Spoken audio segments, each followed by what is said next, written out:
Hey everyone, hey and welcome back to yet another episode of Watching the Watchmen. This is your host Tom Kwei. If you are new to the show, if you've stumbled upon this through some related video or some cunning SEO trickery, this is a Watchmen podcast. Alan Moore and Dave Gibbons' incredible graphic novel Watchmen. We are going through each issue in depth, dissecting it, discussing it, celebrating it, and of course I'm not alone. As always, Deffinition is with me. Def, how you doing?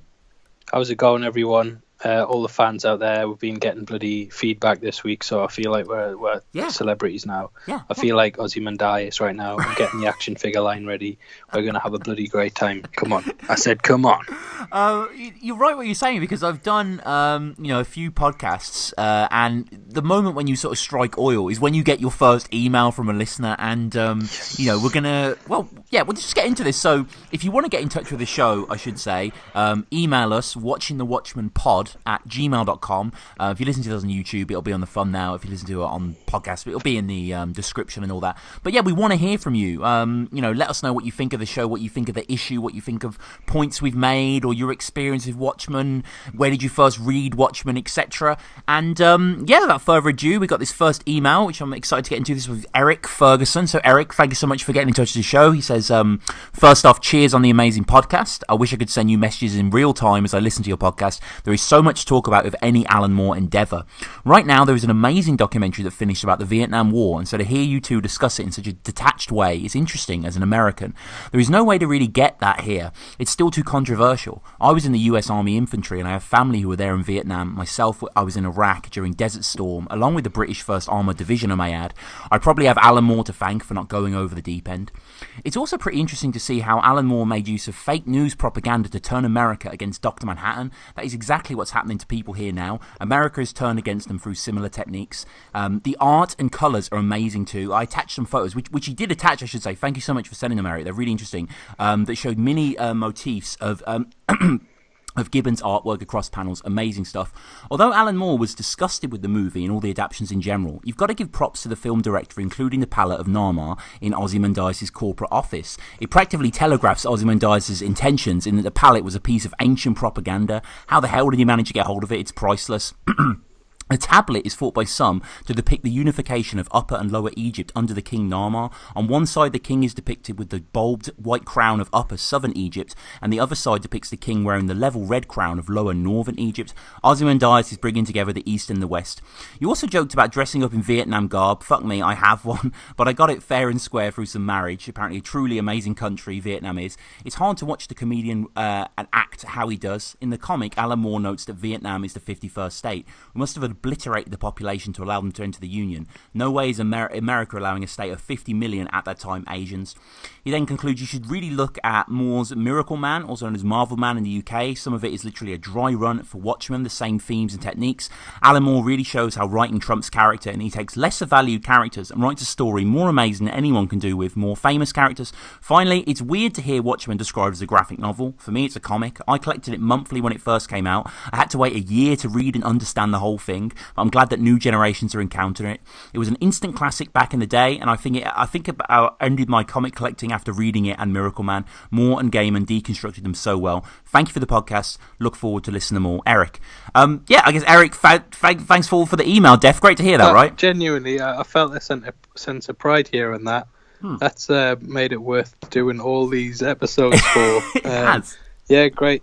I'll tell you what, I've got a website myself, definition.co.uk. Mm-hmm. If you send us the images that he's attached, I'll put them on the website. Yeah. And then we can have a look. All the fans out there can have a look. But yeah, really great email. Like, it must be strange having lived through the conflict and then seen it fictionalized. I had like a weird surreal moment where I know we were talking about JFK last time, how that's transferred into fiction almost. And the new Call of Duty game, right? They've got a bit where you're just a sniper on top of the beaches of Normandy, and you can see the boats coming in. You've just got to shoot soldiers as they run under the landing of Normandy. Which it's weird that's now a form of entertainment when people who lived through it would have had to be like the most horrific moment of their life probably. And it's weird that Watchmen kind of has certain aspects of it that if you live through it in real life, it would add so much context to it, and probably really make it a much better comic to read. Yeah, and I mean, obviously we're sort of spoiled because we could just read Watchmen as a collected edition. But it must have been crazy back in the day to be like Eric, reading it month by month and trying to make sense of it all. Yeah, definitely. Well, I've sort of just lived through a bit something like that myself, because the Dark Knight 3, The Master Race, I'm a massive Dark Knight Returns fan. Frank Miller decided to release one of those issues every 3 months. So that was a bit weird, getting it delayed. So I know what Eric went through there. Not with the Vietnam War, right? Really, of course, yeah. We're struggles comics are similar. On comics, at least. So, again, Eric, thank you, and everyone listening, please get in touch. And we've had some comments as well on the videos, Def, is that right? Yeah, so we've got one from Archangel 630, who says, in relation to the last issue with the origin of Dr. Manhattan, he says, I'm pretty sure the fat man crushing the watch is actually a reference to the atomic bomb dropped on Nagasaki. Maybe it's a coincidence, or he's telling us that this event was the equivalent of the second bomb for his life. Little boy changed his life, then fat man did it again. I don't know if it's on purpose, but there's also that beautiful parallel. Where the Hiroshima bomb drops, he's also 16, which could be interpreted as a reference to the bomb, Little Boy. Right. P.S. Definition is great. I really love this issue. And we've got one from Eric Ferguson. I think I'm butchering that. But great podcast, people. Amazing how productive a phone call can be. Yep. I'd be happy a three-way. Ooh, pause. A bit of blue for the lads. Right. Nice observation on the cigarette styles. I think it's pretty clear that in this world, even in 1985, that the chronic coffin smoker can accuse Dr. Manhattan of causing cancer, that in Alan Moore's world where Nixon is still president, there's a world where tobacco hasn't been linked to cancer. Yeah. There's, P.S. Definition is great. Right. There's a theme. Please mention me in future comments, if you will. So, I mean, let's get into this issue, which I think you said before is your favourite issue of Watchmen. You know what? Yeah, I haven't reread it. It's probably not. I think it nostalgically, you kind of remember this as like, whoa, every panel in it mirrors the next panel, and it's all the first page mirrors the last page, and it's all symmetry, and the book's called Fearful Symmetry.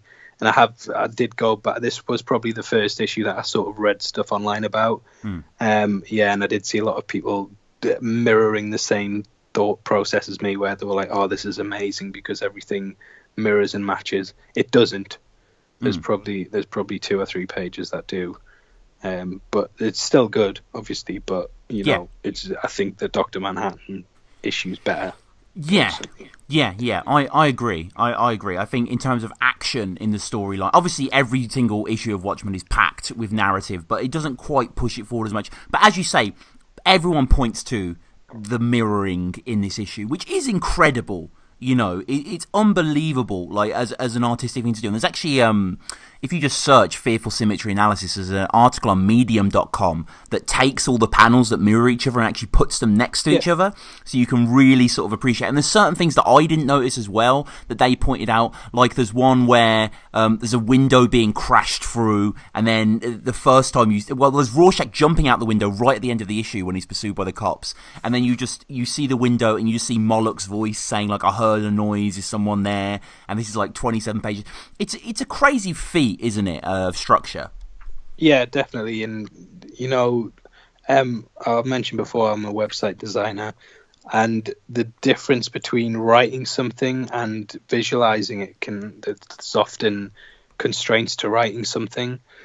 So often you'll design a part of the website, you'll write all the code out, and then you'll put it live, and you'll be like, oh shit, that didn't look anything like how I expected. Right. And the fact that Alan Moore was able to describe each panel and have it come to life in this way without, he didn't have the chance to go back and revise it.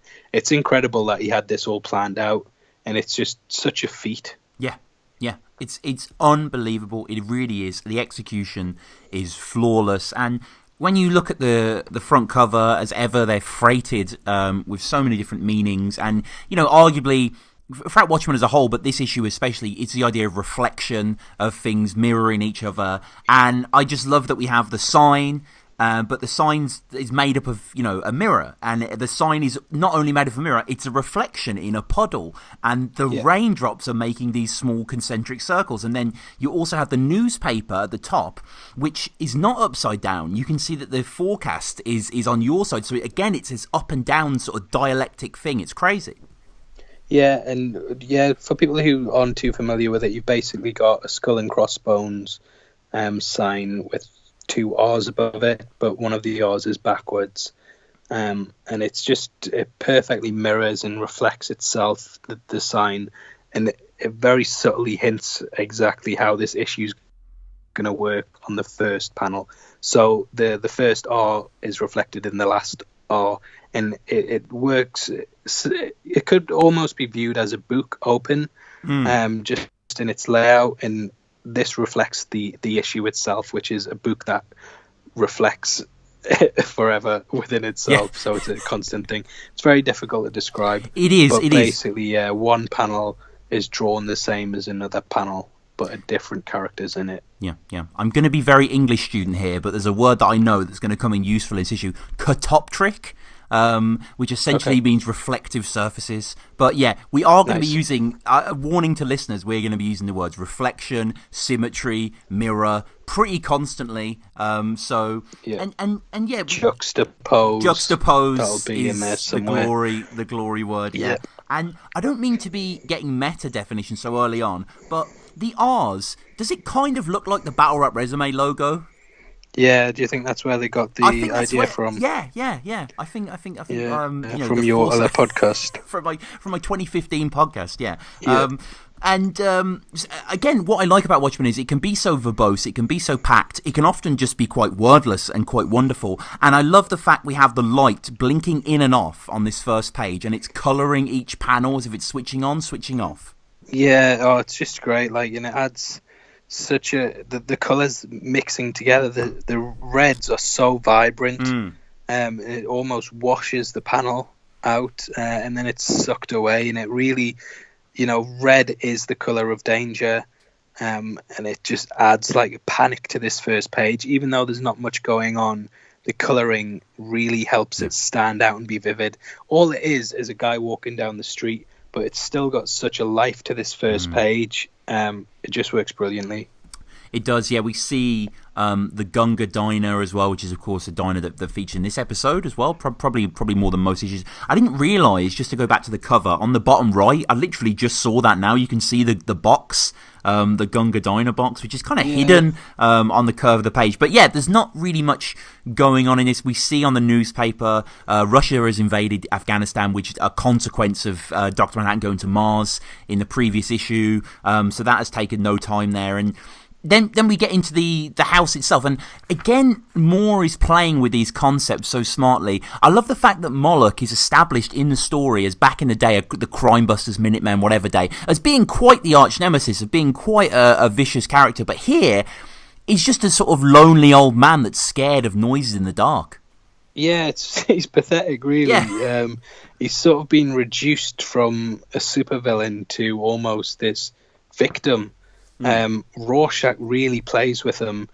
Basically, what happens in this meeting is Rorschach makes a noise. Moloch goes down with a gun to investigate, and he finds a note in the fridge that says "behind you," and Rorschach's just standing there behind him, and he's just playing with them. This entire section, and it really sort of, Watchmen is about the deconstruction of comic book characters. And this is probably the standout moment that just shows, don't become a superhero or a supervillain, because you're not going to have this life of grandeur for very long, and you're going to have to go back to normality. And whatever you influence, and karma is going to be something where whoever you wrong, it's going to come back to you. It would be great to kind of see Lex Luthor in this situation, right, where he's old and grey, and he's scared of everything, and one of the the superhumans of the day just shows up and murders them. And yeah, it's really just a great concept that hadn't been done before. Yeah, and it just it takes its time. We get essentially 3 pages before Rorschach enters, before we get the title. We just see Moloch walking down the stairs. Now he's going further down the stairs. Now he's looking down the corridor, and it builds and builds. We see the Gordian knot company, which is obviously established very well in this world. We see a little bit of Rorschach's jacket coming out from the fridge here, and yeah, him playing with him toying with him. It's kind of like, I guess, Rorschach, to a certain extent, he always wanted to be this vigilante, and he's getting to live it out a little bit here in this domestic setting. Yeah, well, this issue pretty much is about Rorschach living the life of a vigilante. You do get a first-person perspective of him going through the streets, and you can see from his perspective how importantly he takes everything, even though there's a bit of buffoonery to it, which sort of, to me, symbolizes the way that as comic book readers, we take it so seriously, and it's only really within the past 10 or 15 years that the mass population has started to take comic books as seriously due to it being so popular in the movies. But I mean, these were really serious things to us, and people just laughed like, "Oh, you read comics? That's crap." Right. That's the voice they all had. Yeah. And maybe Rorschach sort of symbolizes the modern person just looking at these archetypes and these archaic figures of villainy that were at once like alive on comic book pages, and just breaking them down to what they are, like sad, pathetic things. And encapsulating a lot of supervillains in the past, even in the future, have cheesy lines and kind of lines that make you groan, such as when it's quite a violent way. He's gripping this old man who's terrified, shoving him into this freezer and saying he should cool down. It's great. I think it's mainly the tone to it. It's not delivered as a punchline. No. It's just really horrifying to see him like cracking raw eggs and drinking them as he tortures this man, and there's just like a very sinister, weird thing to this. Like it's not used for jokes, it's not used for a laugh. And another thing that sort of I think is really well done is this issue sort of recaps the plot points up to this part. Rorschach sort of mentions things that have happened to really get answers out of Moloch, but it's not done in a sort of previously on. I mean, a lot of comics I was reading Forever Evil today, which is a big massive tie-in crossover event within the New 52, and there's literally like 4 pages where they just have flashbacks of what's happened in the story so far, so that new readers can get to grips with it, whereas this delivers the same amount of information, but it's not done as heavy exposition. It's sort of conversational, and it works really well. It's not a cliche, and I think it's really well done. And stuff like this is underappreciated, but it doesn't make the work corny. It really develops it instead of just being like, oh, here's a recap of something so you don't forget. Yeah, he speaks about the cancer list, which helps you sort of get back into the grip of it. And just on a sort of symmetrical note as well, the story obviously starts in Moloch's apartment, ends in Moloch's apartment. But if you look at the page 24 and 25, which are mirroring page 4 and 5, you have the long band across the top, on the other page. And on this one, it's Moloch, not quite, obviously aware someone's there, but not sure who it is. And then on page 25, it's the police outside, and it's so rich, isn't it? We don't have to point out every single reflection, but every time I read this, I'm just like bloody hell, Moore, good on you. Yeah, well done. Maybe well done, he just did a find and replace on his work. Yeah, and he just changed the pronouns on it. Yeah. With his old typewriter, the lad. Control F. I imagine Alan Moore types on one of those, those old computers that are like green and black, like on DOS or some shit, but maybe on a quill, I don't know. But yeah, I mean, he's here, he's talking about the kind of going forward. He's pushing him into this freezer, which is pretty unseemly here, and Yeah, it just doesn't really get much done, really. Makes another sort of cheesy joke, can't make an omelette without breaking eggs, of course. And then we go back into his diary, which we've said before, in much more poetic voice, isn't it, than him normally? Yeah, 100%. He's not as broken when he's written it down, writing something down. He uses words like "by whom," which, to Rorschach, I don't think would ever say that in conversation. So, yeah, it's deep down with him, there's still this sort of real person exists in there. It's just completely overshadowed by the vigilante itself. And he's just very monomaniacal. He's on his path. And there's certain things that aren't playing for him. He's quite a pragmatic guy. He talks about comedian referring to the island with artists and writers and how this doesn't make any sense to him. And he waiting for a flash of enlightenment in all this blood and thunder. And as ever with Moore, one thing is referenced which goes into the other so well. And I love how he says flash of enlightenment, and then we cut to the Buddha poster with the cops. Yeah. Yeah, and I think Rorschach's biggest problem is that this entire scenario is bigger than him, and he gets in too deep, and it costs him his life. He's very low level enforcer, Rorschach, and he just gets so wrapped up in this thing that questions morality and spiritualism. And he gets in way over his head, and eventually this is what kills him. But he's too stubborn to turn back. Yeah. And here we see. So what do you kind of take from the Buddha? I don't know. I suppose Buddha in this world doesn't really mean anything because Dr. Manhattan, exists in this sphere. I'm sure there's some sort of theological juxtaposition. There's the word that you could sort of take of sort of what is it they believe, like suffering is existence and all that sort of stuff. For me, what I see, it's less about the Buddha. It's more just about the microcosm of what's happened here. So. From what it seems like, a guy has murdered a child because of worrying about war. And it's just a teaser, isn't it, because obviously Dr. Manhattan has caused this war inadvertently, and it's a teaser of what's going to happen globally because of Dr. Manhattan. Well, because of Ozymandias as well, but because of the wrangling between the two. Yeah, and I think it's nice how the Buddha's in a triangle, which sort of might symbolize Ozymandias' pyramid. Yeah. Where there's this god that exists within this pyramid, sort of looking over everything, whilst the chaos goes on around it. Yeah, I mean, and the blood splattered on the Buddha, which is very similar to the one on the button. Yeah, that's true. I've never even noticed that. On the Buddha poster, there's a big splash of blood. I mean, it's crazy, isn't it? Why would I noticed that yesterday, and I've been reading this book for like 10 years. It's mad. There's so many details. Yeah, and you'll probably never take it all in, to be honest. I will, obviously, but you won't.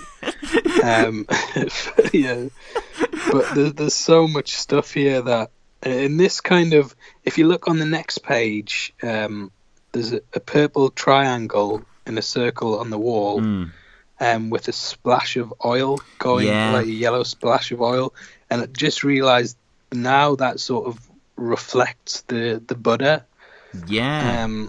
In the layout, there's a triangle there, and it's got the splash across it, and it's nice that thematically Moore's sort of saying all of these events tie together, and they will eventually all mean something as a collective. You're just not understanding the big picture quite yet. And there is also there's a great. This is interesting. That I only learnt this via reading about this. I had no idea. There's a Grateful Dead poster in the background, and that is the poster for an album which is called AOXOMOXOA, which is a palindrome, a mirror image in of itself as well. So it's just reinforcing the primary theme of the issue. And again, it's the details that Dave Gibbons puts the page in. The little bear that's soaked in blood on the floor, and you see the kid's foot, and he's wearing Snoopy shoes. It's so sad. Yeah, it's really horrific. Yeah. And it's not like a glamorous crime scene. It's a realistic one. And often these don't get depicted. I mean, today they do, but back then this level of debauchery didn't get depicted in comic books. No. You just had like the Comics Code seal of approval, which limited a lot of violence that could be shown in comic books, and this is kind of just above and beyond that, and it almost revolutionizes it for what could be shown in comics. Yeah.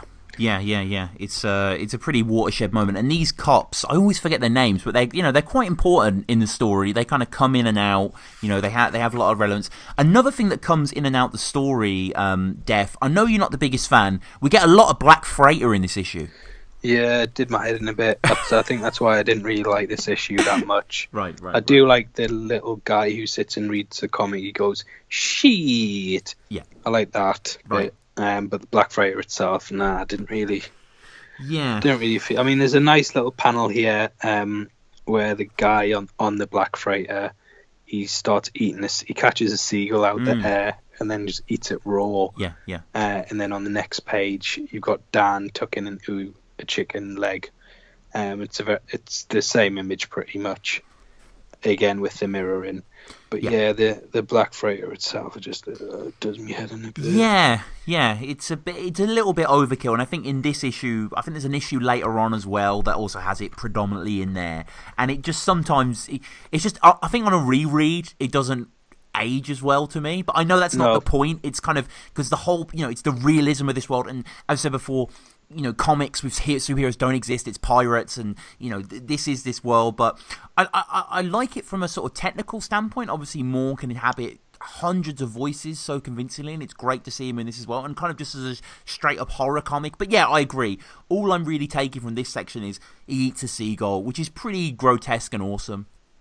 Yeah, to me, it's just not necessary to the plot, which is why I kind of don't gel with it that much. Yeah, I'm not invested in that character at all. Like, no. I've never ever read this and been invested in the Black Freighter because it's just sort of getting in the way a bit to me. Yeah. And I just wanted. There's been times when I've read Watchmen and I've just skipped it completely. And yeah, I just like the back issues, like Under the Hood. Yeah. I just feel like it's superfluous. Mm-hmm. It adds, it's supplementary material, but it's not necessary.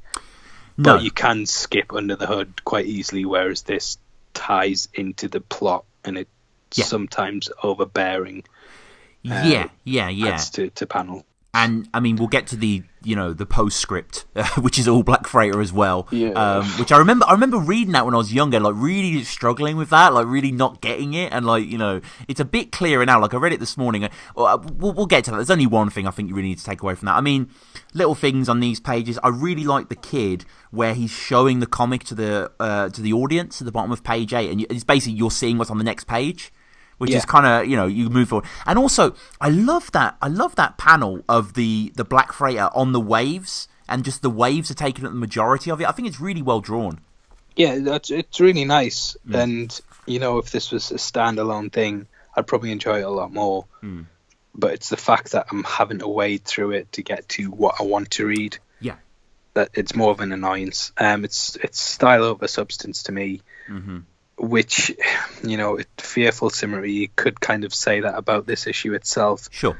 Whilst it's great that everything mirrors, it is a bit of style over substance. It's not, doesn't massively play into the plot. It's just the fact that Moore wanted to do an issue that reflects itself, so he did it. It's not essential that he had to do that style, but it's amazing that he pulled it off. I'm not discrediting that. Oh yeah. But like the Black Freighter, it's sort of not necessary.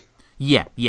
And here we have Dan and Don't Laura. Unsubscribe. Yeah. Don't. Yeah. Unsubscribe. I mean, we love this issue. I should say. I take what you're saying. I think I read somewhere recently like Watchmen has like a crystal-like structure where everything reflects everything. So I guess it makes sense that issue 5, essentially, I guess issue 6 but essentially the middle of the story, if you're being technical, has the mirror in the. I don't know. Maybe we're going too far. Yeah. Let's get back to Laurie and Dan, and oh my God, there's another mirror, which we have Dan looking back, but actually kind of looking forward into the mirror. I really like that play it does with your mind.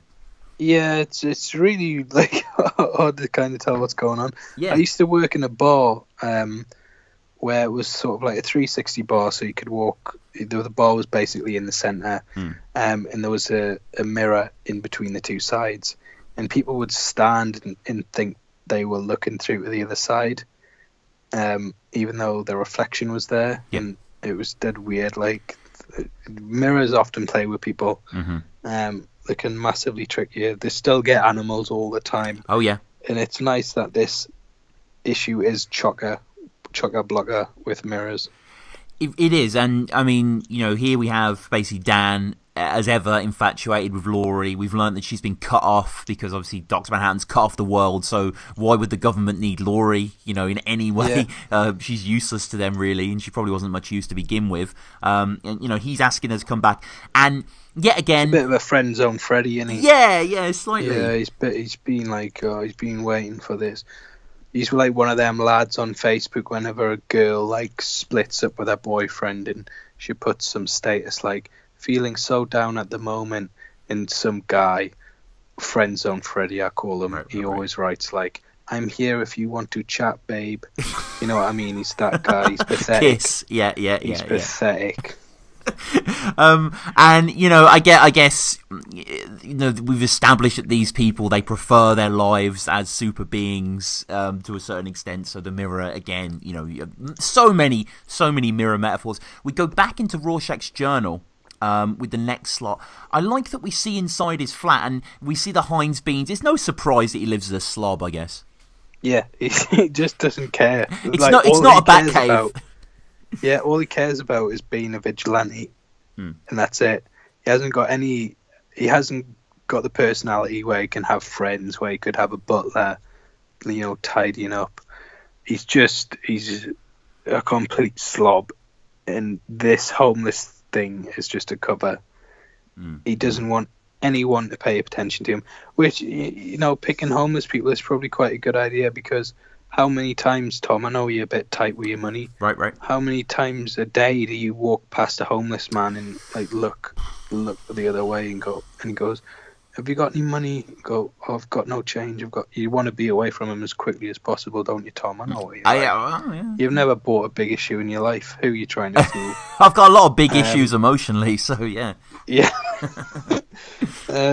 So it's quite a good disguise. They do it in John Wick 2, where there's a huge assassin community that is just homeless people, because they can kind of get about the city unnoticed.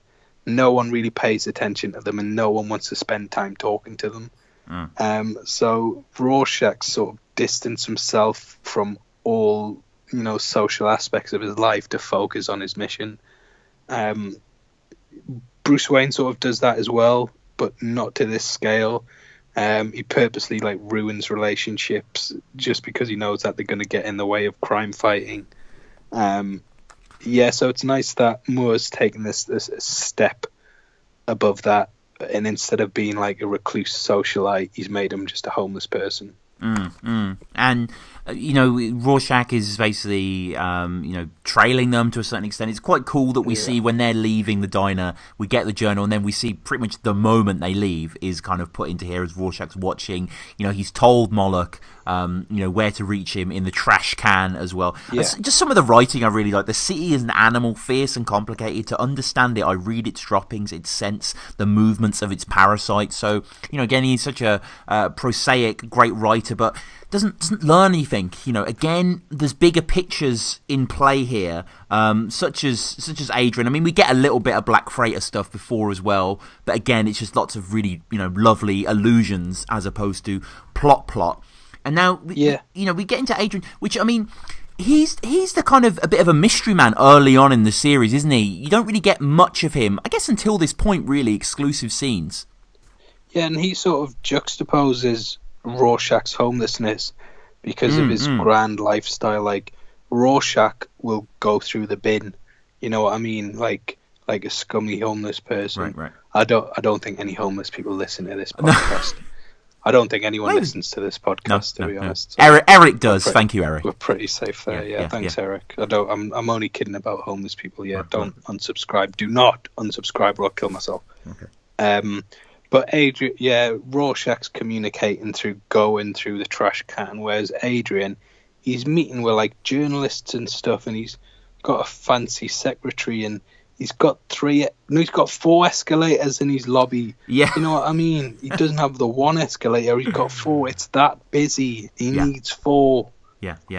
It's yet again we have the surface of his desk. We have the V. We have the the secretary, the associate. I like how she's talking about the toy line as well. That's very wink on Alan Moore's part. Yeah, he talks about how they can't do any supervillain toys because all the supervillains are dead. Yeah, it's like what does that matter? But I guess it's kind of black humor, isn't it? Yeah, but it's nice that Adrian's desk shines so brightly that it's got a reflection in it as well. Yes, yeah, definitely, and it's just the entire palace is so shiny, like the floors reflect, everything reflects. He's like one big walk-in fearful Symmetry issue 5 comic. And it's you can see on the I've just found it now. I think it's on issue 10. The sort of poster. I don't know if you remember. You can see some of the toys, and you can actually get an owl ship as an accessory, which I'd love. Yeah, it's a shame that DC weren't as up for merchandise as they are today, where they literally make a toy for everything. Yeah. Because they would have been selling these. Well, they'd be pop vinyls, wouldn't they, these days? Yeah. Don't slag them off. Yeah, I've got about 40 of them now. I know you do. I started collecting them last year, and I'm addicted to them. I've just spent 40 quid on one. Jesus! I'm an idiot. Oh my god! Which one? It was a Batman Joker Suicide Squad one. Okay. They only did it in America. Yeah, there was only about 2,000 of them. Don't slag us off. Yeah, it'll be worth something one day. What do you mean it won't be worth anything? What do you mean? Don't unsubscribe. Yeah.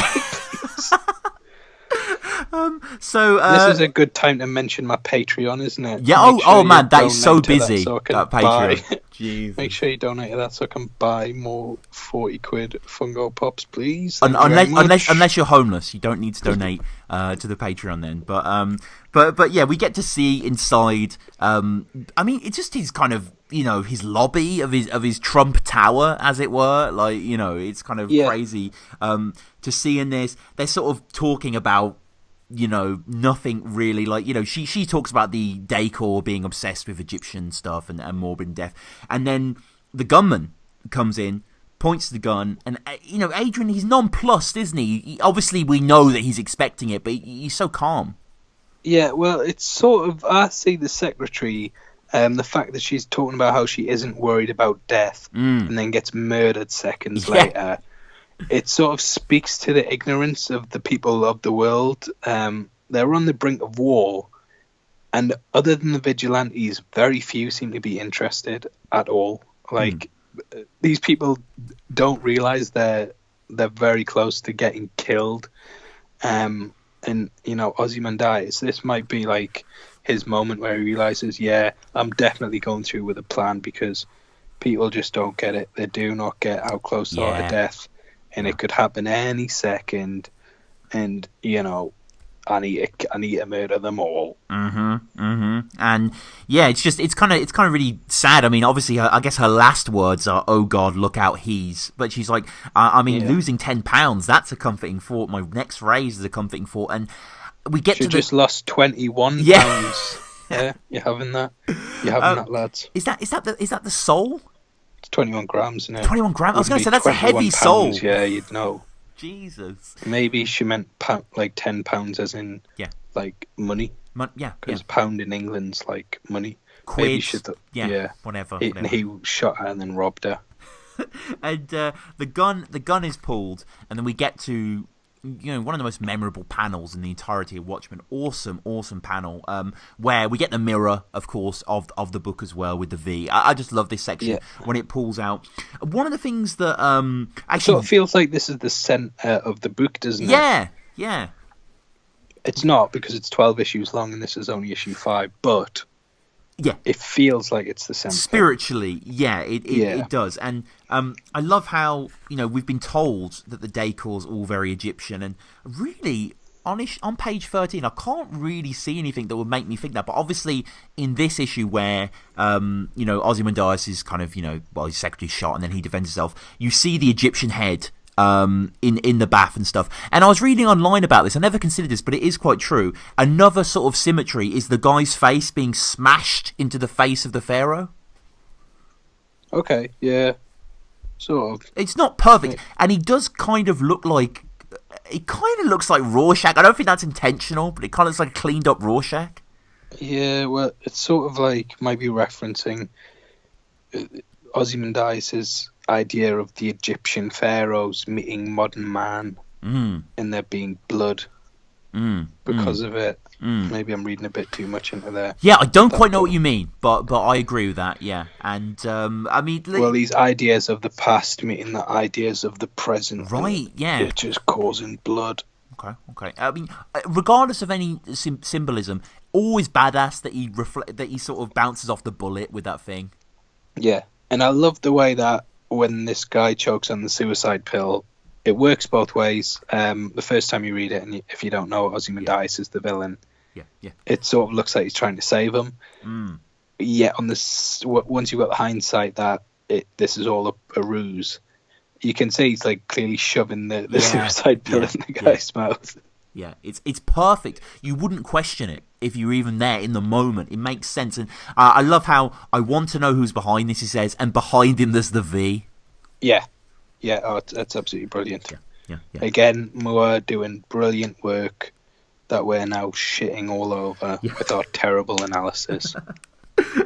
And then he says, "Call the toy people and cancel the extension of the line." As and I just realised looking at the panel now that the dead woman is just there. Her legs, all you can see is her legs and the blood.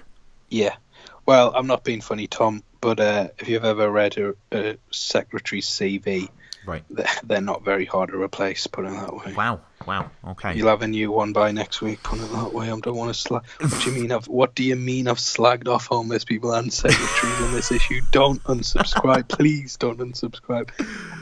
It's sort of the way I've sort of seen this section with Ozymandias talking about the commodity, selling the action figures, and all the major villains are dead.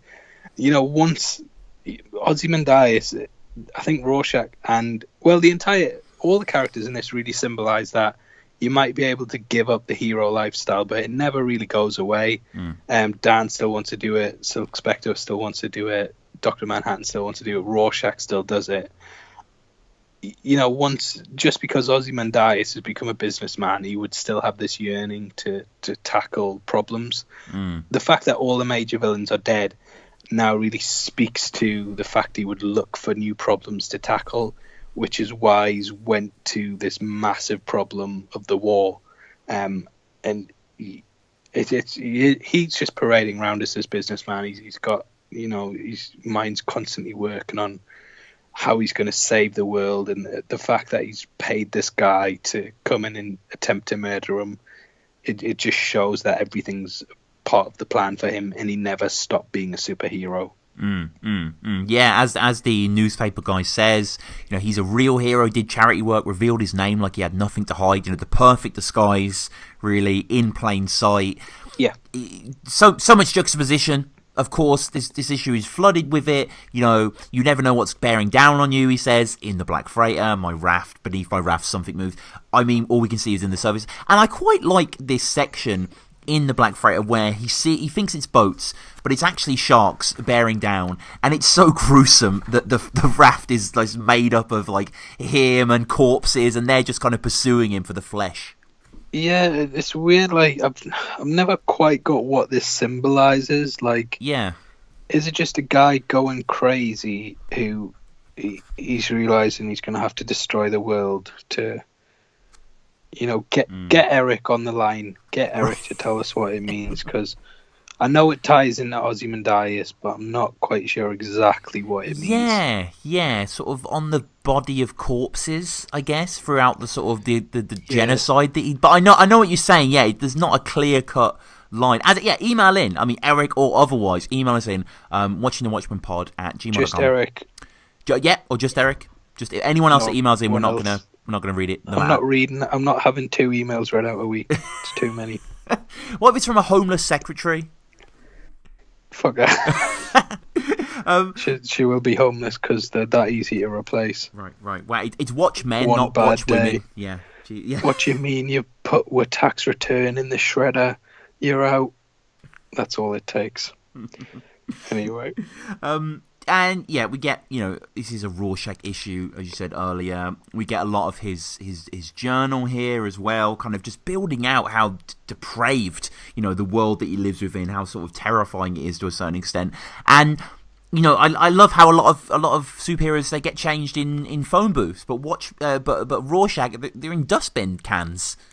Yeah, it's a really good part. It's rare that you see something like this in a comic where you're seeing through the eyes of the person walking along the street, getting changed, and then approaching someone to take them down. He loves it. When he sees this guy trying to rape the woman, he's like, the night's been generous to me. Yeah. There's something rewarding in his eyes. He's obviously getting off on the fear. And it's just a very strange thing. Anyone else in that situation would be crapping themselves. You're walking along a dark alley, you see a man attacking a woman. Most people would run the other way. And the fact that Rorschach's over the moon, he's the night's been generous. What a night. What a night. Come on. And the way that the rapist and the victim look similar to the Hiroshima stencil on the top left of the page as well. They, again, of course, there's nothing that's getting past Moore, and we get the letter from not from Moloch, from Jacoby, as his alias is here. So that's very interesting. Obviously, he calls the mask his face as well, which we discussed in previous episodes. And we get back to the friend zone. We get back to Laurie. Actually, stop there. Yeah. I'll tell you, stop there. I like how Rorschach says that he gets rid of his disguise. He abandons his disguise and he's putting on his face.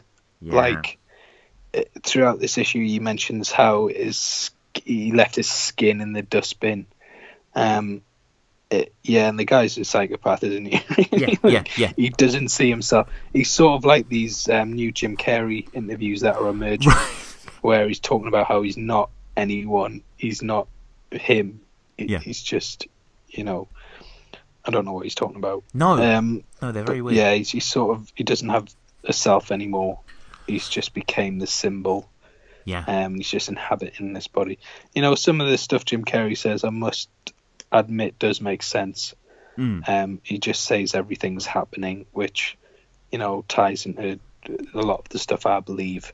I'll ask you a question here, Tom. What's your next thought? Wow. You see what I'm saying? Everything's just happening. Thinking just happens. You can't plan it. Thinking just happens. Everything just happens. Anyway, I had to say that in because I know Jim Carrey's a big listener, and I don't want Jim Carrey to unsubscribe. Please don't unsubscribe, no. Jim Carrey. Please do not unsubscribe. It's funny, actually, Man on the Moon. I watched that recently, and I guess that's kind of. I know it's Mars, so it doesn't quite work. Yeah. Dr. Manhattan, but they're releasing a Netflix documentary about the behind the scenes stuff of that, where it talks about Jim Carrey got so in a character that he actually lost who Jim Carrey was. He was so used to being this person that when he had to go back to being Jim Carrey, he couldn't be, which is why he sort of ended up, patrolling alleyways at night, putting masks in bins and stuff and attacking rapists. Was Jim Carrey in Kick-Ass 2? He was, yeah. He didn't like it though. He said it was too violent. Yeah. I remember watching that in the cinema. I didn't think it was quite as good as the first one. No, it wasn't anything special, was it? No. It wasn't very kick-ass. There we go. I mean, Mark Miller is. I think ideas-wise, he's good, but I don't know about. Whoa! Don't slag the lad off. He didn't make the movie. He wrote the book. What the hell are you on about? Yeah. He's a comic book writer. He's not a filmmaker. Bloody hell. Slag the director off, not the poor lad. It was obviously good enough that they thought, let's make a movie of it. Jeez, Tom. Don't, Mark Millard, do not unsubscribe, please. Mark, I love you. I'm a big fan of your stories. Not so much your writing, but yeah, we get to Laurie, and we get quite a dare I say risque. Like she's I don't want to sound creepy here. She's quite busty, Laurie. Yeah, she's like a normal woman, isn't she? Yeah. She's not. She's kind of like 90s X-Men. You know how they're all very exaggerated physically. Yeah, she's a bit of a minger, isn't she? She's no Storm, but she's not very nice. And again, it's mirrors. You know, we mirror get throughout. The mirrors out more. Get the bloody mirrors. Could play a bloody drinking game with how many times we've said mirrors. Yeah. And you'd be dead within the first 10 minutes. And we see this. It's almost don't unsubscribe if you're an alcoholic. Oh my please. God, we've got no subscribers left now, so there is. And it almost plays like a 80s John Hughes thing, doesn't it? Like the gawky nerd tries to say something and then goes back to his bed and rues the day. Yeah. So I could have made my move. It's Le Fleet Esprit, which means it's called staircase wit. I've probably butchered the French pronunciation there because I've never actually heard it said. I've just seen it written down. It basically means wit of the staircase, and it means once something's we'll all do it. We'll have this big thing that we build up to, and it happens, and then as we're walking away, we start thinking of all the things we would have said if in the perfect scenario, and that's sort of Dan's life, isn't it? It's just constantly like walking away from stuff, thinking, "Oh crap, I should have did this. I'm such a friend zone, Freddie. Please don't unsubscribe if your name's Freddie and you're in the friend zone."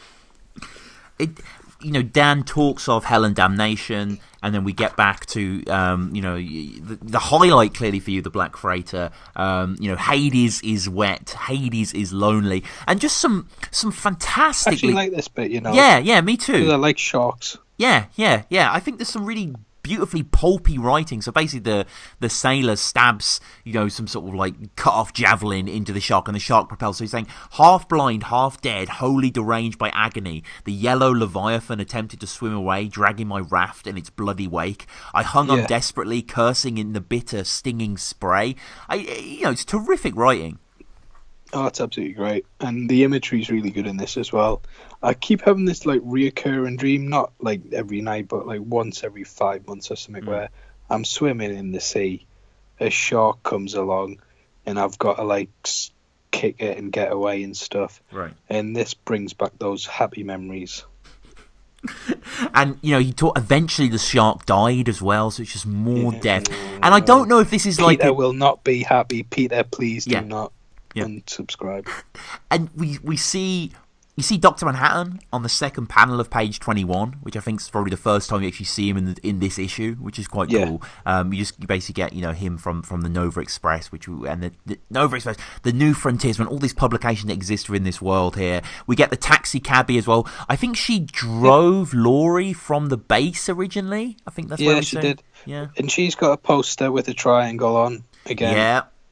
I don't know what the symbolism for the poster with the triangle on is, but maybe it's just tying this, these pyramids are everywhere. Ozymandias everywhere. Yeah. It's just unbelievable, the sort of omniscience that he has here. And they Gay Women Against Rape, Gwar, Gwar is actually a famous metal band as well, so I'm guessing that was a play on that. And we get to see again I don't want to slag Gay Women Against Rape off either. I mean, we're doing it so much. We've got no I'm getting my YouTube's getting shut down. Someone's putting a bloody copyright strike. And not against me, against you, you content thief. Yes, there's a meta reference there. And when she's looking at Hustler in the middle panel, could you argue that the woman's legs is making a triangle to a certain extent? Yeah, I mean, it's a little bit of a reach there. It's like a mirror. This. Here's another reach. When the guy's riding on top of the shark, we see it from a front view, where he's sitting on the raft in the Black Freighter, sort of looks like a triangle. Yeah, with the fins. Yeah, yeah, it sort of looks like a triangle. it kind of is. You know what? You know what I did? Right, I've just realised that it looks like a triangle. Those jaws in that mouth, right? Look at the poster. It's got the jagged jaws and the circle around it. Yeah. It's Moore's killing it. Holy Moore is shit. absolutely smashing it with this. I've literally got goosebumps now. I've never noticed that. Yeah. That is crazy. Me neither. Oh Because my I was always looking at God. that poster thinking, why is that jagged like mouth circle thing on it? Yeah. And then Moore's spelled it out for you. He's been like, look, you're not paying attention. Look at the shark. Oh my God. It's like, it's almost a cliche to say about books and films. Oh, you always notice something new. But Watchmen, you always do. Yeah. You always do. It's like, it's unbelievable. And then we get back, to the guys, to the cops, to the guy with the bald head that, of course, we remember from the first page of Watchmen. You're sort of going above him, and the Gunga diner. He's watching that blimp fly by, which we'd seen underneath. It builds such a 3D world of the city, so well. And I love how he hears Rorschach as Rorschach. I mean, that's genius. Yeah, Rorschach, which ties into the Black Bloody Freighter. Yeah. It's nice that these filler characters are referencing other filler characters. Yeah. Nice. And they get the call off. They've got the bastard's head on a plate, and we get back to where we started, back outside Moloch's apartment. Rorschach is back in his dond. The lock seemingly has been repaired again. Like Gordian knot, Rorschach keeps him in business, I reckon. I think he does. The lad's doing a good job here. He probably has shares in them. Right. That's how he's able to keep his wealth of his cupboard stocked with baked beans and stuff. And I mean, Moloch's dead. Bullet to the head. And I wonder if there's a little bit of emotion, not necessarily at this moment for Rorschach, but pursuing a villain over so many years, and then for them finally to be dead. You can tell he's shocked. You can see the ink on his face. Yeah, it's weird seeing him this vulnerable. It's sort of, this ends on Rorschach getting unmasked, and it's really anticlimactic. Like, I always sort of envision superheroes as a certain way, like Superman. He's a reporter. He's in his 30s. He's just on the verge of telling Lois Lane that he loves her. Spider-Man. This is like what I view Spider-Man as. He's just graduated high school. He loves Mary Jane, but he hasn't told her. He makes money selling photos, and he's a month behind on his rent at all times. Rorschach, he's this weird guy in a detective coat that kind of prowls the night, and then when you get the unmasking, you just think, oh, is that all he is? It's a shame. But what's great is this guy, he's appeared so much in the book when you see the with his mask off, and you never would have noticed him. He's basically the guy who walks around holding the end is nigh sign. And he's quite memorable, but you would never pick him as Rorschach. So it does show that the disguise works really well. But it makes you think, oh no, this hero that seemed so cool in the first couple of issues, he was shooting grappling hooks at buildings, you know what I mean? He was sneaking into the CIA, and he was great. And now he's been reduced to just this homeless guy, eats cold baked beans, is a ginger. Please don't unsubscribe if you're ginger. Right. No, please do subscribe if you're ginger. And it's really just sad. It's like never meet your heroes, because this is what happens. And they say he stinks. I know I'm jumping ahead a bit here, but he's the lad's the letdown. He wears shoes that make him look taller, and it's just like, gee, it's like when you meet O.J. Simpson in 1992, and you're like, Juice, you're the best, and then you find out he fucking murdered his wife, allegedly. Right. Allegedly. I don't think they have podcasts. I'm sure there's an OJ podcast out there, but what we learn ultimately though for all his flaws, he's resourceful as fuck. He is outnumbered with guns, with the police, with professionals. 20 to 1, but he still stands his guard. And yet again, he gives a little badass line, doesn't he? Because they go, Rorschach, we're coming in 10 seconds. I hope you're ready. And he's just like, when you are. It reminds us a bit of this Batman, this Justice League story that Grant Morrison did. Basically, these super-powered lads, they come down to Earth, they were doing everything. They were the Justice League. Batman come along, helping the Justice League, and he's Batwing, the lad. He crashed it. They were like, oh, they got all the Justice League. They were like, should we get Batman? They were like, no, sod that lad. He's only a human. Sod the lad. Don't unsubscribe if you're a human. Anyway, Batman, he shows up later. He's like, he's all right, lads. I've come to rescue the Justice League. They're like, what a mug you are. We're gonna knock you out. Anyway, he goes, look, I've realised you're white Martians. White Martians, they're allergic to fire. They can shapeshift. That's how no one knew anyway. Batman's only bloody filled the room with gasoline, hasn't he? And he just gets a match out and he's like, ready when you are. You know what I'm saying? It reminds us of that a bit. Grant Morrison probably nicked it from this. He probably nicked a lot of stuff from Alan Moore, but I don't want to get into that. I need to read that. I've heard Grant Morrison's Justice League stuff. It's really funny. Yeah, it's actually done better than this moment. It's just nice to see like these super-powered villains being like, we're going to kick the crap out of you, Batman. And he's like, ready when. Like that. Yeah, and I mean, I love this section. I think this section's fucking awesome. I think it's tense. I love how you see him light the match in the doorway as they're going in. They're scared. He uses the pepper. I think the artwork's brilliant. I think the flames on the stairwell look fantastic. Like, they really tear apart the place as well. And, arguably he has one real weapon, which is his grappling hook.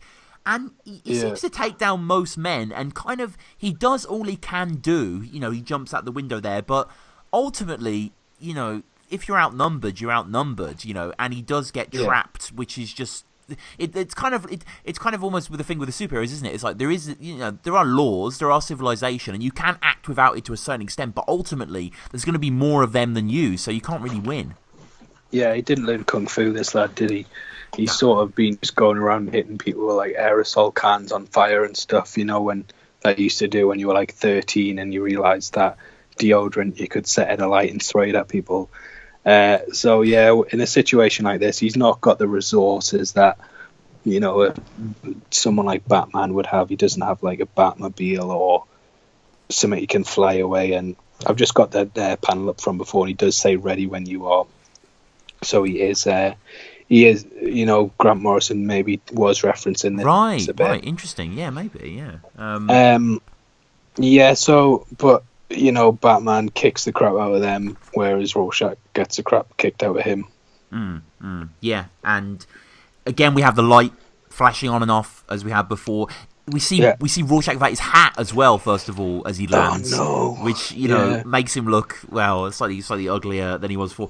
That the mask being pulled off and his mouth blooded is being wrenched off, and then finally his demonic visage. And the final line, "Everything balances," is just the perfect end, isn't it? Because this is so about the yin and the yang. Yeah, and he just says everything balances.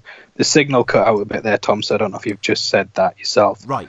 But it ends on everything balances. Yeah. I was just saying the yin and the yang, and again we end on the light and of the thing, and he is taken in, and it's a great ending, really. I do really enjoy it. It sort of reminds me of The Killing Joke, and which cuts to a puddle. And it's sort of this somber moment where you're just looking at a puddle in the rain. And it's just like, everything's over.